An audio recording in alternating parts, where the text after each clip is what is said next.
is the second phase of Operation Epic Fury. It starts with a B-2 stealth bomber dropping a massive bunker buster bomb on a target nestled in the Alwars mountain surrounding terrain. The target was chosen for a specific reason. Buried deep beneath the mountains, Iran has constructed a labyrinth of multi-layered underground tunnels. They built this vast network to hide their crown jewel and massive arsenal of ballistic missiles. Their strategy is simple but deadly. Emerge from these hidden bunkers to ambush American jets when they least expect it. So how do you counter a threat buried that deep? You use a highly surgical weapon designed to pierce straight through thick layers of reinforced concrete. With just a dozen of these bunker busters, the military can wipe out an entire underground missile city in a single devastating strike. What is Phase 2 of Operation Epic Fury? 7 days of sustained combat. The skies over Iran are finally quiet, but don't let the silence fool you. Although the U.S. has achieved near total air superiority, but the war is just entering its most dangerous stage. Phase 1 was about clearing the skies. While Phase 2, it's about targeting Iran's strategic ballistic missiles underground. These are high-tech labyrinths bored deep into solid mountain rock shielded by hundreds of feet of earth, and reinforced concrete. If you drop a standard bomb here, it won't even leave a scratch. But here is the problem. Iran is still not out of the fight. If the US owns the sky, why not just send in standard fighters? Because while Iran's main network is shattered, isolated surface air batteries like the S-300 are still hiding in the shadows. For an F-15 Strike Eagle, the legendary bomb truck of the Air Force, one lucky radar lock from a rogue missile is a death sentence. And in a high-stakes conflict, losing a crew and a multi-million-dollar jet to a surviving battery is a risk the Pentagon simply won't take. When the risk is too high for conventional fighters, you bring in the big boys. The B-2 Spirit stealth bomber. This $2 billion flying wing was designed for one specific purpose: to go where nothing else can. It doesn't fight air defenses. It ignores them.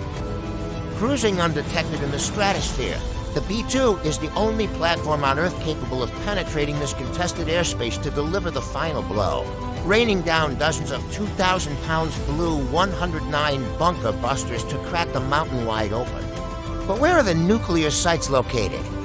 The forces targeted highly fortified subterranean weapons complexes often referred to as missile cities, which were carved deep into the bedrock of the Alwars mountain surrounding terrain.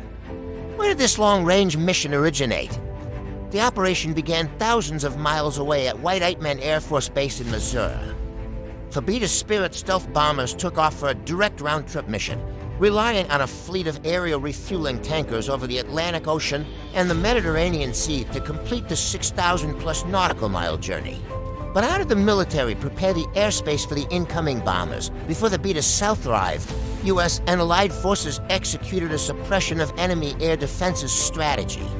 The A-18 Growlers jammed enemy radar systems with heavy electronic warfare, while fighter jets destroyed operational surface air missile launchers to blind the defense grid and clear a safer path, successfully infiltrating the degraded airspace completely undetected.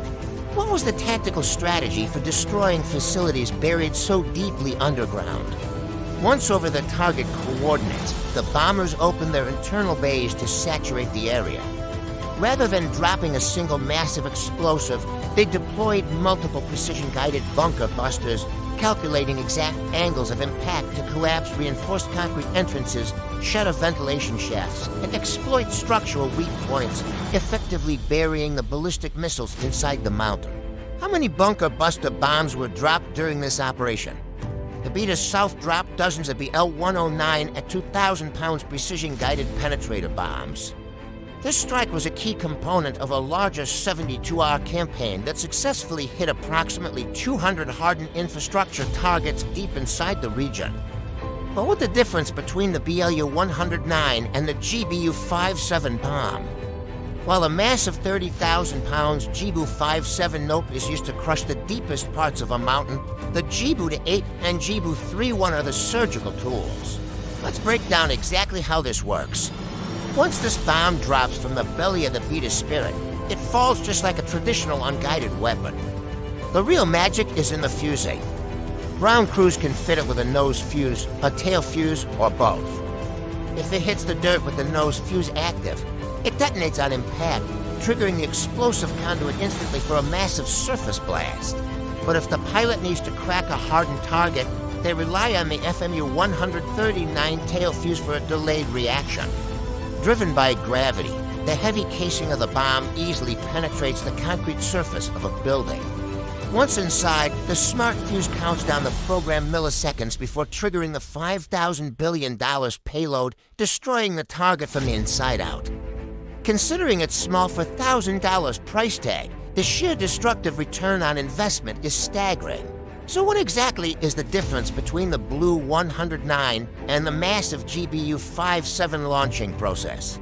Step 1, the bomb deployment platform. As previously mentioned, a B-2 stealth bomber flies at a very high altitude. When the aircraft reaches the designated location and the conditions are optimal, it can release this specialized MAB weapon system. The bomb is designed for precision, and the deployment height plays a crucial role in its trajectory and effectiveness. Then step 2 comes the targeting precision. The bomb is outfitted with advanced guidance technology, including GPS and inertial navigation systems, which are military-grade satellites. Then comes step 3, that is adjusting the trajectory. The guidance information and data is then transmitted to the bomb's for lattice motors fins located at the rear.